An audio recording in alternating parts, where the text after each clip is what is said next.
வணக்கம் மக்களே, welcome back to நேற்று இன்று நாளை. இன்றைக்கி நம்ம பார்க்க போகிற ரெசிபி ரா ஜாக் ஃப்ரூட் பாஸ்தா, அதாவது பலாக்காய் கத்தல்னு கூட சொல்லுவாங்க. அதை வச்சு ஒரு பாஸ்தா பண்ண போகிறோம். பலாக்காய் ரொம்பவே உடம்புக்கு நல்லது.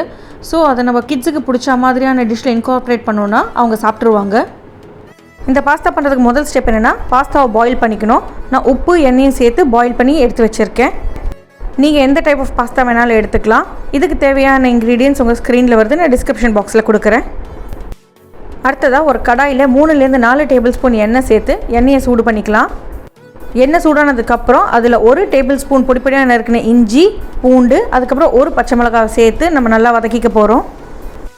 இஞ்சி பூண்டு கொஞ்சம் வதங்கினதுக்கப்புறம் 1 வெங்காயத்தை ஸ்லைஸாக கட் பண்ணி அதையும் இதிலேயே சேர்த்து நம்ம குக் பண்ணிக்க போகிறோம்.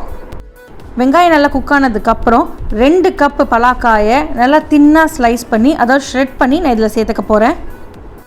தின்னாக ஷ்ரெட் பண்ணி போட்டால் கொஞ்சம் சீக்கிரம் குக் ஆகிடும், அதனால தான் நான் இந்த மாதிரி போட்டிருக்கேன். உங்களுக்கு வேணும்னா நீங்கள் பெருசாக கூட சாப் பண்ணி போட்டுக்கலாம். இந்த காய்க்கு தேவையான அளவுக்கு உப்பை சேர்த்துக்க போகிறோம். உப்போடு சேர்த்து நல்லா மிக்ஸ் பண்ணி விட்டுக்கலாம். அடுத்ததாக இதுலேயே ஒரு 2 கப் தக்காளி விழுதை சேர்த்துக்க போகிறோம். நான் தக்காளியை ஃபைனாக அரைக்கல, சும்மா அப்படியே 1க்கு 2 பல்ஸ் பண்ணி தான் சேர்த்துருக்கேன். தக்காளியோட பச்சை வாசனை போகணும், அதனால் நம்ம மூடி போட்டு இந்த பலாக்காயோட குக் பண்ணிக்கலாம். அப்பப்போ திறந்து தண்ணி இருக்கான்னு பார்த்துக்கோங்க. இல்லைனா நம்ம பாஸ்தா குக் பண்ண தண்ணியிலேருந்து ஒரு 2 கப் எடுத்து வச்சுக்கோங்க. அதை கொஞ்சமாக இதில் சேர்த்து நம்ம குக் பண்ணிக்கலாம். இது குக் ஆகிறதுக்கு கொஞ்சம் லேட் ஆகும். உங்களுக்கு டக்குன்னு பண்ணணுன்னா நீங்கள் பலாக்காயை ப்ரெஷர் குக்கரில் வச்சு குக் பண்ணிட்டீங்கன்னா சீக்கிரம் வெந்துடும். வெந்துருச்சான்னு பார்க்குறதுக்கு 1-2 பீஸ் எடுத்து அப்படியே கையில் நசுக்கி பாருங்கள், அது சாஃப்டாக ஆகணும். அடுத்ததாக 1 கேரட்டை நான் தின்னாக ஸ்லைஸ் பண்ணி இதில் சேர்த்துக்க போகிறேன். கூடவே ஒரு அரை கேப்சிகமையும் தின்னாக ஸ்லைஸ் பண்ணி சேர்த்துக்கலாம். இதெல்லாம் பலாக்கா வெந்ததுக்கப்புறம் நீங்கள் சேருங்க, ஏன்னா ஈஸியாக இது குக் ஆகிடும். நீங்கள் முன்னாடியே சேர்த்திங்கன்னா கேரட்டும் கேப்சிகமும் குழஞ்சி போயிடும், க்ரன்ச்சியாக இருக்காது.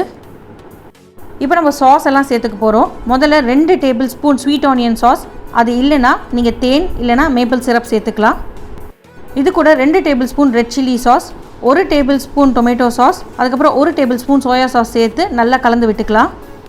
நம்ம இந்த சாஸ்லாம் சேர்த்துருக்கிறதுனால நம்மளுக்கு இனிப்பாக புளிப்பாக காரமாக இருக்கும் நம்மளோட பாஸ்தா. இது நீங்கள் ரொம்ப ட்ரையாக குக் பண்ணிக்கிட்டிங்கன்னா உங்கள் பாஸ்தா ரொம்ப ட்ரை ஆகிடும். அதனால் கொஞ்சம் பாஸ்தா வாட்டரோ இல்லை தண்ணியோ சேர்த்து லூஸ் பண்ணி வச்சுக்கோங்க. அப்போ தான் நம்மளோட பாஸ்தா ஜூஸியாக இருக்கும். இப்போ கொஞ்சமாக வெங்காயத்தாள் சேர்த்துக்கலாம். சேர்த்துட்டு நம்ம குக் பண்ண பாஸ்தாவையும் இதில் சேர்த்து நல்லா மிக்ஸ் பண்ணி விட்டுருங்க. மிக்ஸ் பண்ணும்போது ஜென்டலாக மிக்ஸ் பண்ணுங்கள். கரண்டி போட்டு நல்லா ப்ரெஷர் கொடுத்து மிக்ஸ் பண்ணிங்கன்னா பாஸ்தா உடஞ்சி போயிடும். மிக்ஸ் பண்ணி விட்டுட்டு ஒரு 1 to 2 மினிட்ஸ் குக் பண்ணால் போதும். ரொம்ப ட்ரை பண்ணிடாதீங்க, ஏன்னா டைம் ஆக இது ஆற ட்ரை ஆகிடும். ஜூஸியாக இருந்தால் தான் சாப்பிட்றதுக்கு நல்லாயிருக்கும். முடிஞ்ச அளவுக்கு சூடாக சர்வ் பண்ணுங்கள். இதை ஹெல்த்தியாக வச்சுக்கிறதுக்காக நான் நிறைய பலாக்காய் சேர்த்துருக்கேன். உங்களுக்கு வேணும்னா நீங்கள் பலாக்காவோட அளவை கம்மி பண்ணிக்கலாம்.